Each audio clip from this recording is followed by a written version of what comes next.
Though it was originally not considered to be a problem in the colonial America, literacy was quickly viewed as a threat in the Nat Turner Rebellion.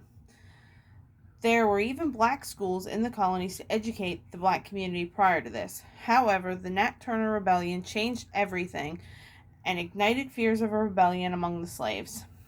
Nathaniel Nat Turner, born in 1800 and died in 1831, was a slave who led others on a rebellion of enslaved people on August 21st, 1831. This rebellion set off a massacre of at least 200 black people and waves of oppressive legislation that prohibited the movement, assembly, and education of black people. The rebellion also stiffened pro-slavery and anti-abolitionist laws and convictions that lasted in the region into the American Civil War. After the Nat Turner rebellions, anti-literacy laws were utilized as a strategy used by the plantation owners with the intent of dehumanizing and controlling the enslaved population. Different states had different specific laws, but almost every southern state made teaching a black person literacy to be illegal. Virginia codes required that any slave or black person of color found at any school for teaching, reading, or writing by day or night could then be punished by whipping, but no more than 20 lashes. Mississippi law made the penalty for teaching a slave to read to be serving a year in prison.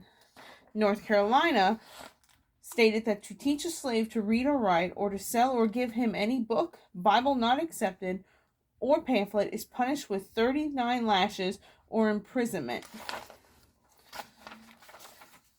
These laws were important for keeping a boot on those who they were trying to control.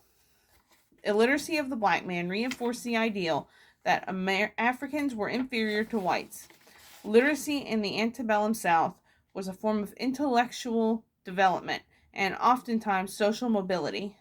Many Southerners themselves were illiterate, so preventing slaves from learning to read, a feat which many of the owners could not do, was necessary to maintain white supremacy myths. Reading gave the enslaved access to a wealth of information they did not have otherwise, and plantation owners were worried about abolitionist materials flooding the South and reaching the slaves. Slave owners feared the educated black man. They liked their lives as they were, and they began to fear that by educating black slaves, they were increasing the likelihood that they would rise against their owners and masters. However, despite the various attempts to prevent black people from learning to read and write, various strategies emerged that countered these efforts.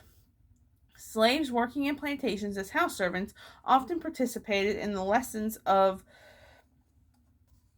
being given to their master's children secretly or indirectly. In some cases, slave masters would allow for blacks to learn to read the Bible as part of a broad process of civilizing a primitive species, as they would consider it.